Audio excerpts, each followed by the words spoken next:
May mga sasakyang napakatagal masira na ang tanging problema ay magsasawa kang makita ang mga ito sa iyong garahe bago pa magpasyang magretiro ang makina. Ang mga ito ay mga obligadong pamana. Sa kasalukuyan, habang sinisira ng binalak na pagkaluma ang mga bagong sasakyan, ngayong araw ay sinasagip natin ang 15 makina na hindi pinapansin ang paglipas ng panahon. Susuriin natin ang mga modelo na may mechanical na pagkakatiwalaan, na subok sa bala at matipid na pagpapanatili. Huwag palampasin ang huling 3 pwesto dahil sila ang mga tunay na immortal na lumalampas sa 1,000,000 kilometro. Tara na at magsimula. Numero 15. Honda Civic Ikwalong Henerasyon. Ang Honda Civic na ginawa sa pagitan ng mga taong 2006 at 2011 ay kumakatawan sa isang perpektong punto ng balanse sa pagitan ng modernidad at purong tibay ng mekanika. Ang modelong ito, partikular sa mga bersyon nito na may makinang 1.8 litro na kilala sa loob bilang R18, ay nagtatag ng reputasyon ng pagiging hindi masira sa pandaigdigang merkado. Ang technical na dahilan ng kahabaan ng buhay nito ay nakasalalay sa pagiging simple at katatagan ng drivetrain nito. Hindi tulad ng mga modernong makina na umaasa sa maliliit at masyadong puwersadong mga turbokompresor. Ang makinang atmosperiko na ito ay gumagamit ng sistema ng distribusyon sa pamamagitan ng kadena na nag-aalis ng pag-aalala sa mga sakunang pagkasira dahil sa kawalan ng pagpapalit ng sinturon. Ang transmisyong otomatiko na may 5 bilis ay kasing tatag din, na dinisenyo na may mga toleransya na nagbibigay daan sa isang maayos na paggana kahit matapos ang mga dekada ng matinding paggamit. Ang mga mechanical na kalakasan ay kitang-kita sa pamamahala ng init at sa kalidad ng mga panloob na bahagi ng makina na nagpapakita ng kaunting pagkasira matapos ang 300,000 kilometro kung susundin ang mga pagpapalit ng langis. Bilang maliliit na kahinaan, ang ilang mga may-ari ay naguulat ng maagang pagkasira sa mga suporta ng makina o mga pagkakamali sa sistema ng air conditioning, ngunit ang mga ito ay mga simpleng pagkukumpuni na hindi nagpapahina sa integridad ng sasakyan. Ang mga karaniwang gastos sa pagpapanatili ay isa sa pinakamababa sa kategorya nito. At ang pagkakaroon ng mga piyesa ay ganap dahil may mga bahagi mula sa orihinal at mula sa mga panlabas na tagagawa sa anumang sulok ng planeta. May mga unit na naitala na lumampas sa 600,000 kilometro habang pinapanatili ang orihinal na kompresyon ng makina, na nagpapatunay na ang kotseng ito ay karapat-dapat na mapabilang sa ating listahan dahil sa pagiging isang kagamitan sa transportasyon na tumatangging mamatay. Numero 14. Toyota Corolla Ika-siyam na henerasyon. Ang pag-uusap tungkol sa tibay ng hindi binabanggit ang Toyota Corolla ng Ika-siyam na henerasyon na ginawa sa pagitan ng mga taong 2000 at 2008 ay isang technical na pagkakamali na hindi mapapatawad. Ang sasakyang ito ay itinuturing ng maraming mekaniko bilang ang pinakamataas ng punto ng pagkakatiwalaan ng Toyota bago nagsimulang gawing komplikado ng elektronika ang mga sistema. Gamit ang makinang isang ZZFE na may 1.8 litro sa karamihan, ang makinang ito ay dinisenyo upang gumana sa ilalim ng mga kondisyon ng patuloy na thermal stress nang walang mga depormasyon. Ang sikreto ng katatagan nito ay isang inhinyeriya na nagbibigay prioridad sa mababang kiskisan at pambihirang pagpapadulas. Ang sistema ng propulsyon nito ay napakatagal masira, kaya karaniwan nang makakita ng mga unit na nagsisilbing mga taxi sa matitinding kondisyon ng init at mabigat na trapiko na nag-iipon ng mga distansya na katumbas ng pag-ikot sa mundo ng 20 beses. Bagamat ang reputasyon nito sa merkado ng mga segunda mano ay napakataas, kaya ang mga presyo ay nananatiling matatag, Ang pamumuhunan ay makatwiran dahil sa ugnayan ng gastos at benepisyo sa mahabang panahon. Ang mga problemadong bahagi ay halos wala, na kung minsan ay limitado lamang sa pagkonsumo ng langis sa mga unang modelo ng serye, isang problema na mabilis na naituwid ng tatak. Kung ikukumpara sa mga kakumpetensya nito sa panahong yon, ang Corolla ay hindi namumukod tangi sa bilis o sa karangyaan. Ngunit ang istruktura ng chassis nito at ang kalidad ng mga dekuryenteng sensor nito ay naglalagay dito sa isang antas ng pagkakatiwalaan na hindi kayang abutin ng mga kasalukuyang kotse. Ito ay isang sasakyan na hindi naghahanap na humanga sa technical na sheet, kundi sa odometro. Numero 13, Volvo 240. Ang Volvo 240 ay ang tangke ng Sweden na nagbigay kahulugan sa kung ano ang ibig sabihin ng isang kotse na tumatagal habang buhay. Ginawa sa loob ng halos 2 dekada, mula 1974 hanggang 1973, ang modelong ito ay ang kabaligtaran ng karupukan. Ang ininyiriya sa likod ng pagkakatiwalaan nito ay nakatuon sa mga makinang may block ng bakal, na kilala bilang mga makinang red block, na sikat sa kanilang kakayahang makatiis sa mga mekanikal na pang-aabuso na sisira sa anumang modernong makina. Ang transmisyong manual ng mga sasakyan ito ay maalamat dahil sa pagiging magaspang at matatag nito, habang ang mga bersyong otomatiko, bagamat mas mabagal, ay kamanghamanghang tumatagal. Ang mga teknikal na dahilan ng kahabaan ng buhay nito ay kinabibilangan ng isang disenyong higit sa sukat ng lahat ng kritikal na bahagi nito, mula sa sistema ng pagpapalamig hanggang sa mga aksel ng transmisyon. Ang kritikal na pagpapanatili sa pag-iwas ay nababawasan lamang sa pagpapalit ng mga likido at pagbabantay sa mga bahaging gawa sa goma na maaaring masira dahil sa panahon, ngunit hindi dahil sa kilometrahe. Ang mga gastos sa pagpapatakbo sa mahabang panahon ay nakakamangha dahil ang kotse ay dinisenyo upang kumpunihin gamit ang mga pangunahing kagamitan nang hindi nangangailangan ng mga komplikadong sistema ng pagsusuri sa computer. May mga naidokumentong kaso ng mga unit na lumampas sa 1,000,000 kilometro gamit ang orihinal na makina, na naging gintong pamantayan para sa mga kolektor ng mataas na tibay. Nilalampasan nito ang anumang katulad na alternatibo dahil sa kalidad ng konstruksyon nito at isang pasibong kaligtasan na mas maaga ng mga dekada sa kanyang panahon. Numero 12, Mercedes-Benz Klase E, 124. Ang Mercedes-Benz Klase E ng henerasyong Wu, 124, na ginawa sa pagitan ng 1984 at 1995, ay malawak na kinikilala bilang ang huling Mercedes na binuo sa ilalim ng pilosopiya ng gastos na hindi pinagtatalunan. Nangangahulugan ito na ang mga ininyero ay may kalayaang gamitin ang pinakamahusay na mga materyales na posible nang wala ang mga paghihigpit sa budget na naghahari ngayon. Ang pagpoposisyon nito sa merkado ay ang isang sasakyang may mataas na karangyaan. Ngunit ang tunay na halaga nito ay nasa kasaysayan nito nang napatunay ang pagkakatiwalaan sa mga plota ng taxi sa buong Europa at Afrika. Ang teknolohiyang mechanical ay simple, ngunit isinagawa ng perpekto.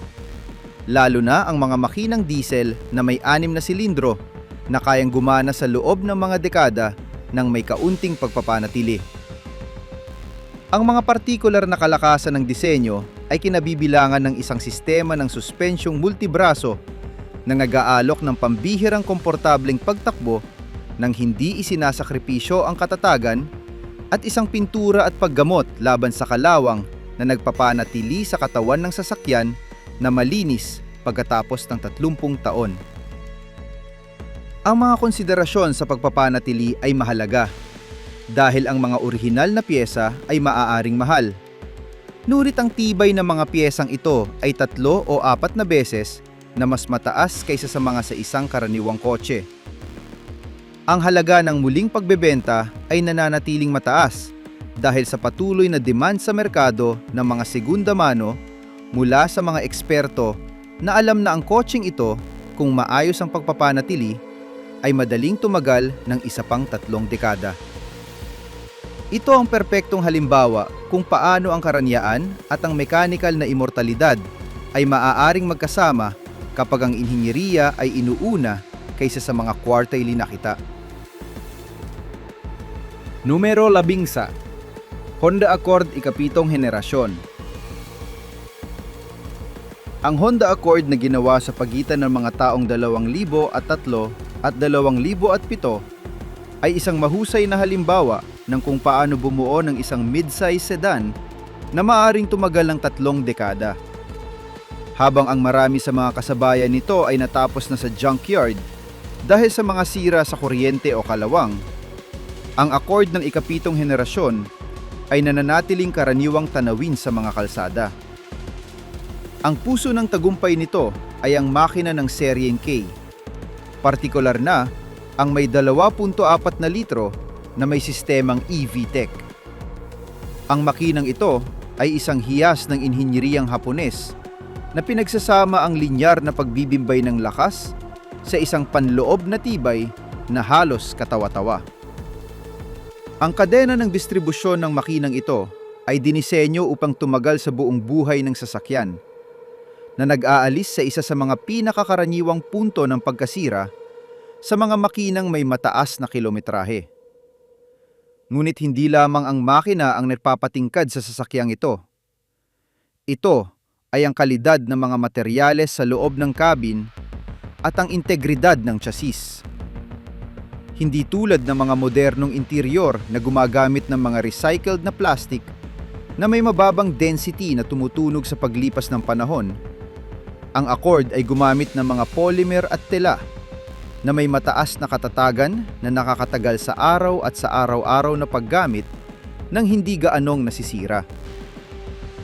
Ang mga transmisyong manual sa panahong ito ay maayos at tumpak, habang ang mga otomatikong may 5 bilis matapos malampasan ng ilang mga paunang problema sa disenyo sa mga unang taon ng serye, ay naging mga unit na lubos na mapagkakatiwalaan kung isasagawa ang pagpapalit ng likido tuwing 50,000 kilometro. Ito ay isang kotseng pakiramdam ay matibay pa rin kahit matapos ang paglalakbay sa distansyang katumbas ng pagpunta at pagbabalik mula sa buwan. Numero 10. Toyota Camry XV40. Ang Toyota Camry ng seryeng XV40 na ginawa sa pagitan ng mga taong 2006 at 2011 ang pamantayan kung saan sinusukat ang pagkakatiwalaan ng lahat ng mga modernong sedan. Ang kotseng ito ay hindi dinisenyo upang manalo sa mga karera o upang mamukod-tangi sa isang paligsahan ng kagandahan, kundi upang umandar tuwing umaga nang walang palya sa loob ng kalahating siglo. Ang pinakamatatag na uri ay ang may makinang may 4 na silindro at 2.4 na litro, isang makina na namumukod-tangi sa pagiging simple nito at sa pagkakaroon ng espasyo sa loob ng makina na lubos na nagpapadali sa anumang gawain ng pagpapanatili. Ang inhinyeriya ng Toyota sa modelong ito ay nakatuon sa pamamahala ng init. Ang sistema ng pagpapalamig ay higit sa sukat upang kahit sa mga klima ng matinding init o sa mga walang katapusang pagsisikip ng trapiko, ang makina ay hindi kailanman gagana sa labas ng kanyang pinakamahusay na saklaw ng temperatura. Ang mga transmisyon ay may konserbatibong katangian na may mahahabang gear ratio na nagpapanatili sa mababang revolusyon at nagbabawas sa pagkasira ng mga panloob na bahagi. Ang mga gastos sa pagmamay-ari ng isang Camry sa panahong ito ay napakaliit dahil ito ay isang sasakyan na bihirang mangailangan ng pagbisita sa talyer maliban sa mga pangunahing serbisyo. Ito ang dahilan kung bakit ito ang mas pinapaboran sasakyan sa mga merkado kung saan limitado ang infrastruktura ng pagkukumpuni, na nagpapatunay na Ang konstruksyon nito ay subok laban sa mga pagkakamali. Ang paglampas sa 400,000 kilometro ay simpleng inaasahang pamantayan para sa isang may-ari ng Camry, hindi isang eksepsyon. Numero siyam, Ford Crown Victoria. Ang Ford Crown Victoria ay isang alaala ng isang panahon kung saan ang mga kotse ay binuo gaya ng mga truck. Ginawa sa ilalim ng platapormang Panther hanggang sa taong 2011. Ang sasakyang ito ay ang huli sa kanyang uri, isang istruktura ng katawan sa ibabaw ng frame na bakal na may rear-wheel drive at isang makinang V8 na may 4.6 na litro na natural na aspirasyon. Ang pagsasaayos na ito ang susi sa kanyang immortalidad. Dahil ang katawan ng kotse ay hiwalay sa chassis, ang mga tensyon ng kalsada ay hindi nakakaapekto sa integridad ng istruktura ng cabin, at sa kaso ng maliliit na banggaan, ang mga pagkukumpuni ay mas simple kaysa sa isang modernong unibody na kotse. Ang makinang modular V8 ay sikat sa kakayahan nitong gumana sa loob ng daan-daang libong oras sa idle, isang katangiang kinakailangan para sa paggamit nito sa mga patrol ng pulisya at mga serbisyo ng taxi sa mga lungsod gaya ng Nueva York. Ang mga bahagi ng suspensyon ay malalaki, na dinisenyo upang umakyat sa mga bangketa at dumaan sa mga kalsadang nasa masamang kondisyon ng hindi nasisira. Bagamat ang pagkonsumo ng gasolina ay mataas kumpara sa mga kasalukuyang pamantayan, ang kabuuang kawalan ng mga mahal na pagkukumpuni ay higit na bumabawi sa gastos sa gasolina. Walang kotse sa modernong merkado ang makakapantay sa pisikal na katatagan ng Crown Victoria. Ito ay isang mabigat na kagamitan sa trabaho na nagbabalat kayo bilang isang pampamilyang sedan na tumatangging maluma. Numero 8. Lexus LS 400. Ang Lexus LS 400 ay marahil ang pinakamahusay na pagkakagawa na sasakyan sa kasaysayan. Nang magpasya ang Toyota na ilunsad ang kanilang marangyang tatak sa dulo ng mga taong 1,987, nagtalaga sila ng libu-libong inhinyero at gumastos ng higit sa $1 bilyong na may iisang layunin: malampasan ang Mercedes-Benz sa kalidad at tibay. Ang makinang isa UZ-FEV8 na may 4 na litro ay isang obra maestra ng katumpakan na dinisenyo sa mga pamantayan ng toleransya na malapit sa inhinyeriyang aeroespasyal. Ito ay isang makinang napakabalanse, kaya sinasabing, maaari kang maglagay ng isang baso ng champagne sa ibabaw ng block habang ito ay umaandar nang hindi natatapon ang kahit isang patak. Ang tibay ng sasakyang ito ay maalamat na may mga unit na umabot na sa 1,000,000 kilometro sa pamamagitan lamang ng pagpapalit ng langis, mga sinturon at mga busi. Ang bawat saklar, bawat panel ng balat at bawat bahagi ng sistemang dekuryente ay sinubok upang tumagal ng mga dekada sa ilalim ng pinakamahirap na kondisyon. Ang pagkakabukod ng tunog ay hindi pa nalalampasan ng maraming marangyang kotse sa kasalukuyan, at ang pagiging maayos ng kanyang transmisyong otomatiko na may 4 na bilis ay isang patunay ng isang panahon kung saan ang kalidad ng mga bahagi ay mas mahalaga kaysa sa bilang ng mga kambyo. Ang pagmamay-ari ng isang LS 400 ngayon ay parang pagkakaroon ng isang kapsula ng panahon na gumagana sa parehong katumpakan noong araw na lumabas ito mula sa dealer. Ito ang tiyak na paalala na kapag ang isang kumpanya ay naglayong lumika ng pinakamahusay na produkto na posible nang hindi nagtitipid sa gastos, ang resulta ay isang makina na humahamon sa paglipas ng panahon. Numero 7. Mitsubishi Montero ika-4 na henerasyon. Ang Mitsubishi Montero, na kilala sa ibang mga merkado bilang Pajero o Shogun, ay isang Titan na humubog ng kanyang reputasyon sa mga buhanginan ng Rally Dakar.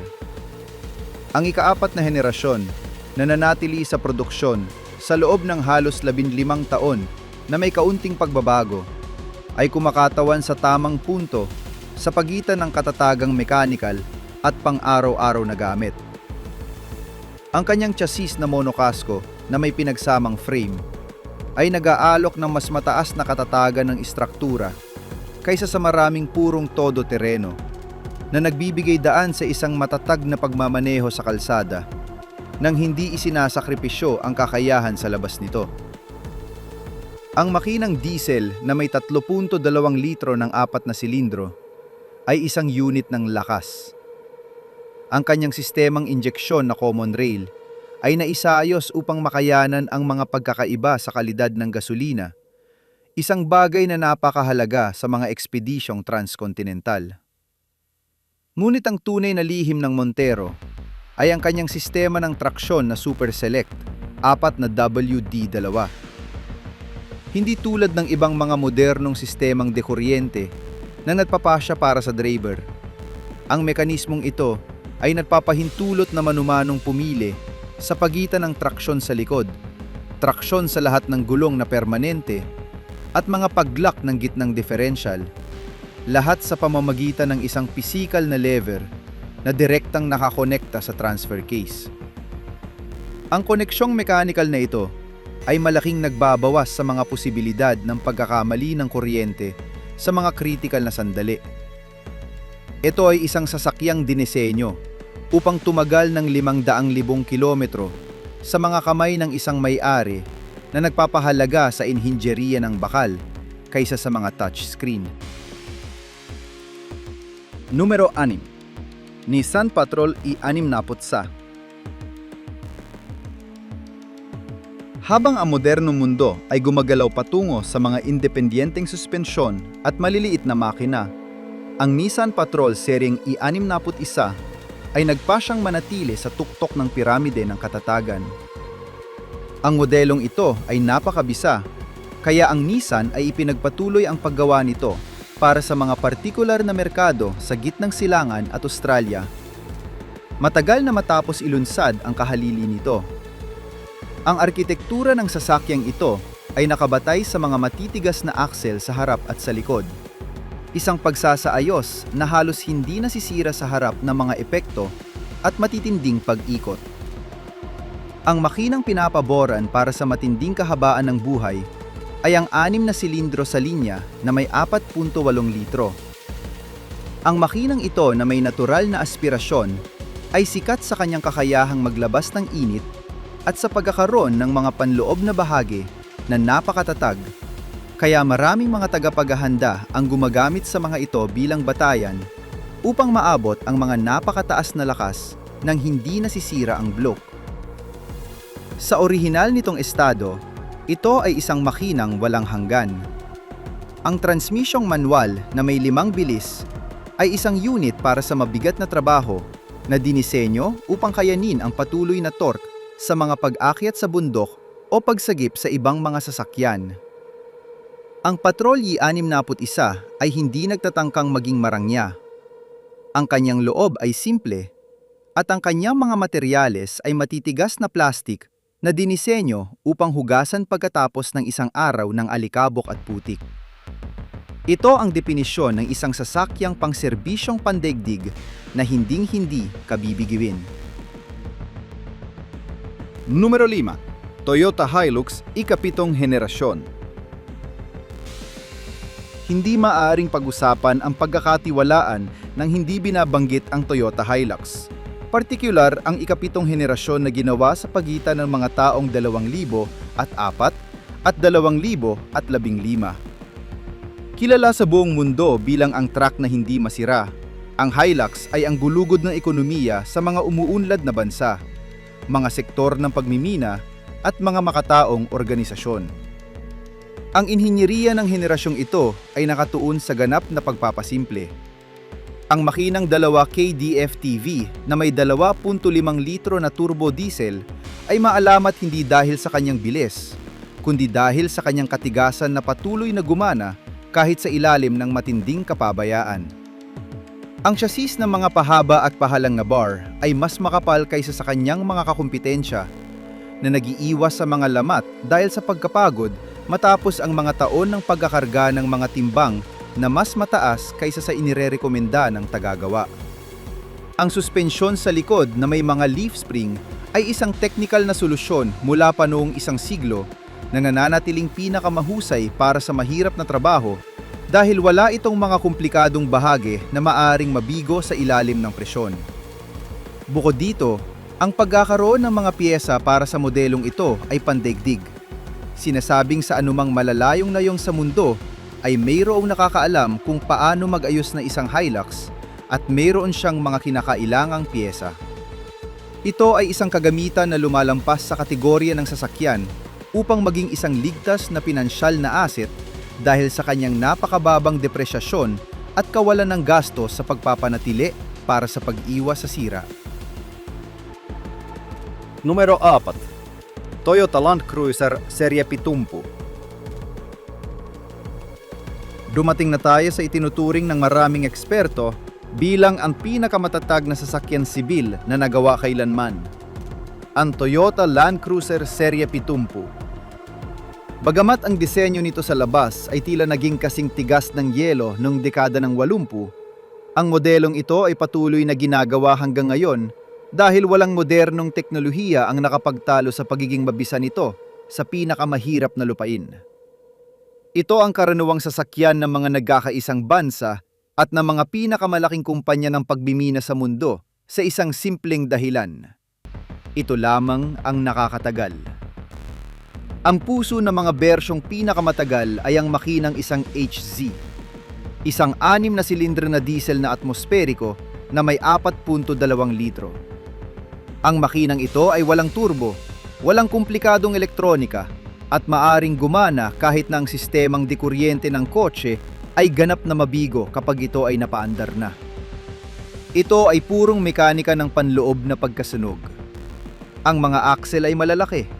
Ang mga hub ng gulong ay manual upang maiwasan ang mga pagkakamali sa vacuum ng sistema ng traksyon, at ang radiator ay sapat na malaki upang palamigin ang isang maliit na truck. Ang Land Cruiser Serie Pitumpu ay walang mga marangyang carpet, kundi mga sahig na vinyl. Wala itong mga komplikadong sistema ng impormasyon at libangan, kundi isang simpleng radyo at mga kontrol ng bentilasyon sa pamamagitan ng lever. Ang bawat gramo ng sasakyang ito ay dinisenyo para sa ganap na katibayan.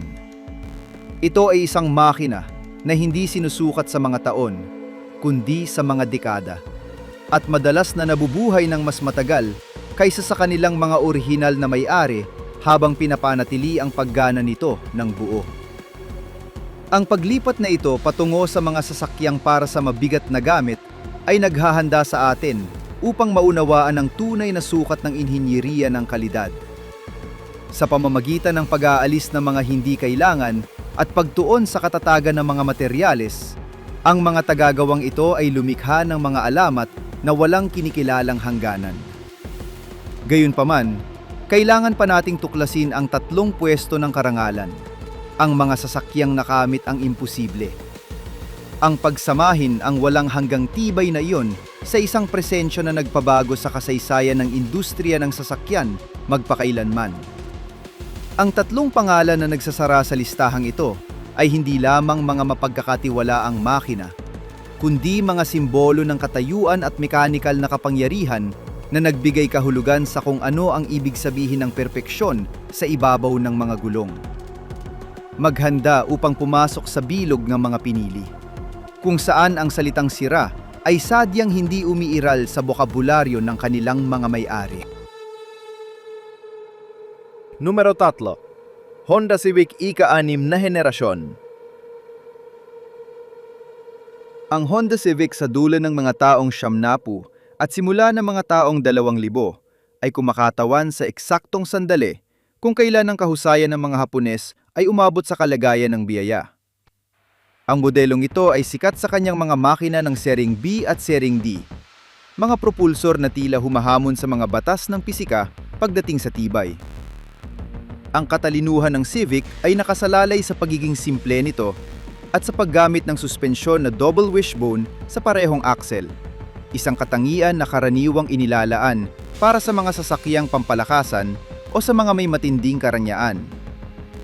Ang pagsasaayos na ito ay hindi lamang nagbibigay dito ng mahusay na pagmaneho, kundi nagpapamahagi rin ng mga puwersa ng epekto sa paraang napakabalanse, kaya ang chassis ay nakakaranas ng kaunting pagkasira sa loob ng maraming taon. Ang makinang 1.6 na litro ay isang obra maestra ng metalurhiya. Ang kanyang mga panloob na toleransya ay napakatumpak kaya. Kung mapapanatiling malinis ang lanis, ang pagkasira ng mga silindro ay halos hindi mapapansin kahit matapos ang 300,000 kilometro. Bukod dito, ang disenyo nito ay modular. Ang anumang bahagi, mula sa alternador hanggang sa mga sensor ng oksiheno, ay madaling maabot, na nagbabawas sa mga gastos sa paggawa sa isang bahagi lamang ng kung magkano ang magagastos sa isang modernong sasakyan. Ito ay isang kotseng maaring mapanatili gamit ang isang pangunahing hanay ng mga liyabe at isang manual ng gumagamit. Para sa mga naghahanap ng pinakamataas na pagkakatiwalaan sa isang maliit at matipid na anyo, ang Civic ng panahong ito ay nananatiling gintong pamantayan. Numero 2, Toyota Camry, ika-5 henerasyon. Kung magkakaroon ng isang monumento para sa mechanical na pagkakatiwalaan, ito ay magkakaroon ng anyo ng isang Toyota Camry na ginawa sa pagitan ng mga taong 2002 at 2006. Ang sasakyan ito ay dinisenyo sa ilalim ng isang pilosopya ng labis na inhinyeriya na sa kasalukuyan ay halos imposibleng mahanap sa industriya ng pangmaramihang pagkonsumo. Ang makinang may 4 na silindro at 2.4 na litro, na kilala sa loob bilang ang 2 AZFE, ay isang unit na dinisenyo upang gumana sa ilalim ng mga pinakamahirap na kondisyon nang hindi nagrereklamo. Ang kanyang sistema ng kadena ng distribusyon sa halit na sinturon ay nag-aalis sa isa sa mga pinakakaraniwan at mahal na punto ng pagkakamali sa mga makinang may mataas na revolusyon. Ngunit ang tunay na nag-aangat sa Camry sa ikalawang pwesto ay ang kalidad ng kanyang mga panloob na materyales. Ang mga plastik, ang mga selyong goma, at ang mga konektor na dekuryente ay tila hindi tinatablan ng init at halumigmig ng paglipas ng panahon. Hindi katakataka na makahanap ng mga unit na may 400,000 milya na nagpapanatili pa rin ng orihinal na katahimikan sa pagtakbo at kung saan ang lahat ng mga kagamitang dekuryente ay gumagana gaya ng unang araw. Ang transmisyong automatiko na may 4 na bilis ay kasing alamat din dahil sa kanyang pagiging maayos at sa katatagan ng kanyang mga planetary gear. Ang Camry ay hindi naghahangad na maging pinakamabilis o pinakakapanapanabik. Naghahangad itong maging pinakaligtas.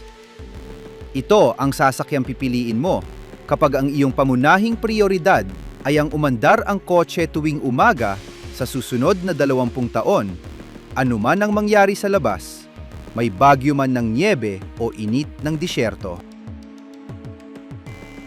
Numero 1. Mercedes-Benz V123. Sa pinakaunang pwesto ay matatagpuan ang sasakyang nagbigay kahulugan sa konsepto ng kotseng walang hanggan, ang Mercedes-Benz seryeng W123. Ginawa sa pagitan ng gitna ng dekada 70 at gitna ng dekada 80, ang modelong ito ay ang patunay ng isang panahon kung kailan binuo ng Mercedes-Benz ang kanilang mga kotse sa ilalim ng prinsipyo ng pinakamahusay na inhinyeriya na posible, anuman ang huling halaga nito. Lalo na ang mga bersyong diesel, gaya ng 300D kasama ang kanyang makinang may 5 silindro, ay itinuturing ng mga mekaniko sa buong mundo bilang ang mga makinang pinakamatagal na naikabit kailanman sa isang pampasaherong sasakyan. Hindi isang pagmamalabis ang sabihin na ang mga makinang ito ay maaring umabot sa 1,000,000 kilometro nang may mga maliliit na pagkukumpuni lamang.